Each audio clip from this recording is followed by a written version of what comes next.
હવે છોલા હોય કે ચોળા, સફેદ ચણા હોય કે કાળા ચણા, બધું મજેદાર બનશે. દુર્ઘટનામાં પૂર્વ મુખ્યપ્રધાન વિજય રૂપાણીના નિધનથી રાજકોટ શહેર શોકમગ્ન છે. આજે રાજકોટ શહેર અડધો દિવસ માટે બંધ પાડશે.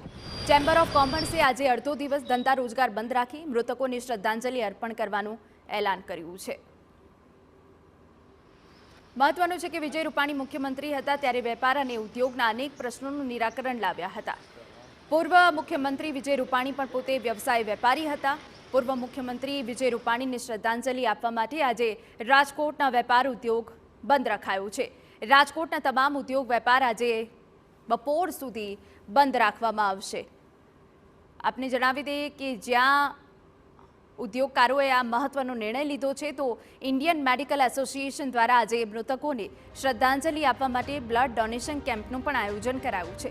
રાજકોટની 600 કરતાં વધારે ખાનગી શાળાઓ પણ આજે બંધ રખાઈ છે. સ્વનિર્ભર શાળા સંચાલક મંડળ દ્વારા ગઈકાલે બંધનું એલાન આપવામાં આવ્યું હતું.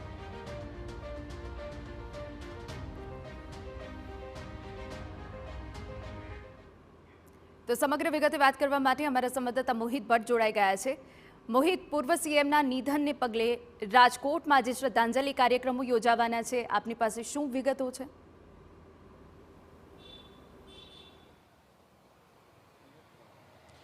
હિના, જે રીતે અમદાવાદમાં જે વિમાન દુર્ઘટનામાં પૂર્વ મુખ્યમંત્રી વિજય રૂપાણીનું નિધન થયું છે અને તેને લઈને જ આખું રાજકોટ છે તે શોકમગ્ન જોવા મળી રહ્યું છે.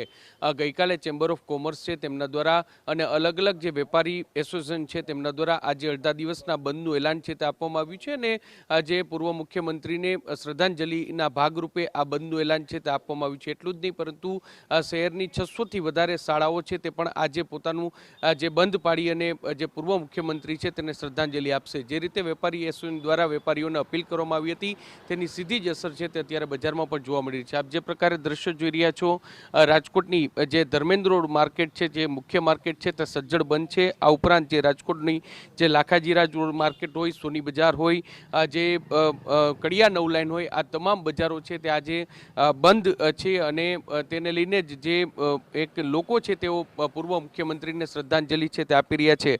મહત્વનું છે કે દિવાળીના પર્વમાં જે પૂર્વ મુખ્યમંત્રી વિજય રૂપાણી પોતે પણ વ્યવસાયી વેપારી છે અને તેમના ભાઈની દુકાન છે તે અહીં આવેલ છે, ત્યારે દર વર્ષે દિવાળીમાં તેઓ ચોપડા પૂજન માટે અહીં આવતા હતા અને જે તમામ વેપારીઓ છે તેમને મળતા હતા. તેમની સાથેની તેમની આત્મીયતા, તેમની સાથેના જે દ્રશ્યો છે તે પણ જોવા મળી રહ્યા છે. સાથે સાથે જે તમામ વેપારીઓ છે તેમના વેપાર ઉદ્યોગને લગતા જેટલા પણ પ્રશ્નો છે તેનું નિરાકરણ પણ કરવા માટે તેઓ હંમેશા તત્પર રહ્યા છે. આપણી સાથે કેટલાક વેપારીઓ છે, આપણે તેની સાથે વાત કરીશું. શું કહેશો, પૂર્વ મુખ્યમંત્રીને આજે શ્રદ્ધાંજલિ આપી રહ્યા છો, કેટલું દુઃખ? દુઃખ તો ન કહેવાય એવું દુઃખ છે, કારણ કે ગુજરાત રાજ્યના પૂર્વ મુખ્યમંત્રી એ તો હતા જ અને અમારા રાજકોટના લોકલાડીલા નેતા બી હતા અને નાનામાં નાના વેપારીનું બી સાંભળે એવી વ્યક્તિ હતી. તો અતિ દુઃખ થાય છે અને રાજકોટના માટે બહુ સારા કાર્યો કરેલા હતા. જે એમ્સ કહેવાય, ન્યૂ રાજકોટ કયો કે પછી ન્યૂ ઇન્ટરનેશનલ એરપોર્ટ કયો, આવા બધા સારા કાર્યો કરેલા વિજયભાઈ રૂપાણીએ અને એ વ્યક્તિના આવા અકાળે અવસાનથી ખૂબ જ અત્યંત દુઃખની લાગણી વ્યક્ત કરીએ છીએ. અને એના માનમાં આજે અમે રાજકોટના chamber of commerce, Lakhajiraj road merchant association, Dharmendra road merchant association, બધા એસોસિએશન આજે બધા આખું સંપૂર્ણ રાજકોટ 2:30 વાગ્યા સુધી બંધ રાખવાનું એલાન કરવામાં આવેલ છે. માટે અમે લોકોને સહયોગ આપી રહ્યા છીએ. પણ કાકા, શું કહેશો, દર વર્ષે દિવાળીમાં ચોપડા પૂજનમાં પણ વિજયભાઈ છે અહીં આવતા ગરેગા રોડ ઉપર એનું કારખાનું છે, દુકાન છે હોતે, ત્યારે વિજયભાઈ રૂપાણી આવતા અને બધું ઉદ્ઘાટનનું કરતા, જે ચોપડા પૂજન કરતા અને બધું પછી વયા જતા. પોલીસ બંદોબસ્ત સાથે આવતા, એમ તો એકલા નહોતા આવતા ત્યારે પણ. અને વિજયભાઈ રૂપાણીએ ઘણું કામ કરેલું રાજકોટમાં. પેતે આ ઓવીજી બનાવવાળા, પાસ કરવાળા પેલા વિજયભાઈ રૂપાણીએ જ કરાવ્યા. આ લોકોએ બધા ઉદ્ઘાટન જ કર્યું છે ખાલી. એમ તમે શું કહેશો, કેટલું દુઃખ છે? વિજયભાઈ ગયા પછી અમને ઘણું દુઃખ છે. આજે રાજકોટ વાસીઓને ખોટ સાલવે છે કે જે અમારો ધડખમ નેતા કહેવાતો, જે ગુજરાતનો સારામાં સારા વ્યક્તિ વિજયભાઈ રૂપાણી અમારા, અને અમારા માટે એવા સારા કામે કર્યા છે, એમાંય નો ડાઉટ, શંકાને કોઈ સ્થાન નથી. નાનામાં નાના પ્રશ્ન હોય તો અમારું સાંભળતા, અમે લતાવાસી છીએ આ વિસ્તારના. અમારું નાનામાં નાનું કામ કરેલું છે વિજયભાઈ.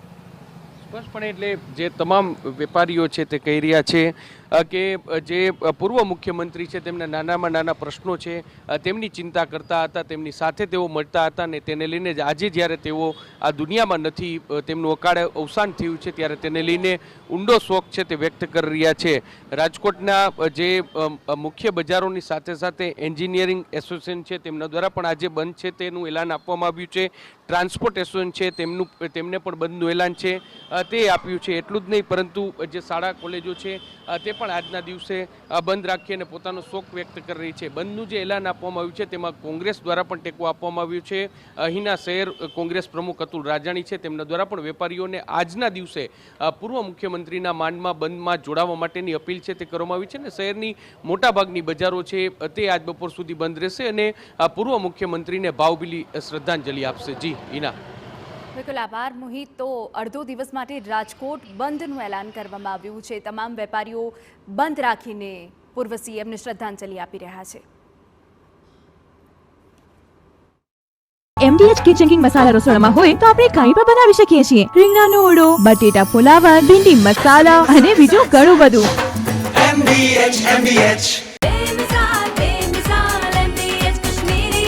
અરે ઓછું નાક પણ અસલી નાક. MDH કાશ્મીરી લાલ મરચાની પાવડર. અમદાવાદમાં એર ઇન્ડિયાની ફ્લાઇટ ક્રેશ થવાની ઘટનામાં અપડેટ સામે આવ્યા છે. નાગરિક ઉડ્ડયન મંત્રાલય દ્વારા હાઈ લેવલ કમિટીની રચના કરાઈ છે. ફ્લાઇટ કેમ દુર્ઘટનાગ્રસ્ત થઈ તેના કારણોની હવે તપાસ કરવામાં આવશે. સમિતિના અધ્યક્ષ સ્થાને કેન્દ્રીય ગૃહ સચિવ, ગૃહ મંત્રાલય, ભારત સરકાર પણ સામેલ હશે. ગુજરાત સરકારના પ્રતિનિધિનો પણ કમિટીમાં સમાવેશ કરાશે. વિમાન નિષ્ણાંતો, તપાસકર્તાઓ, કાયદાકીય સલાહકારને પણ સામેલ કરાઈ શકે છે. સમિતિએ 3 મહિનાની અંદર રિપોર્ટ સોંપવાનો રહેશે. ભવિષ્યમાં આવી દુર્ઘટના ન બને તે માટે દિશા નિર્દેશ સૂચવશે. કમિટીમાં ગુજરાત રાજ્ય ગૃહ વિભાગ, ગુજરાત સરકારના પ્રતિનિધિ તેમજ અમદાવાદ પોલીસ કમિશનર અને ડિરેક્ટર જનરલ પણ સામેલ હોઈ શકે. સમિતિની તમામ રેકોર્ડ સુધી પહોંચ રહેશે. તો આપને જણાવી દઈએ કે નાગરિક ઉડ્ડયન મંત્રાલયે કમિટી રચી છે. હવે આ કમિટીમાં તમામ જે સંલગ્ન વિભાગના અધિકારીઓ છે તેમને સામેલ કરવામાં આવશે. આખરે આ ફ્લાઇટ દુર્ઘટનાગ્રસ્ત કેવી રીતે થઈ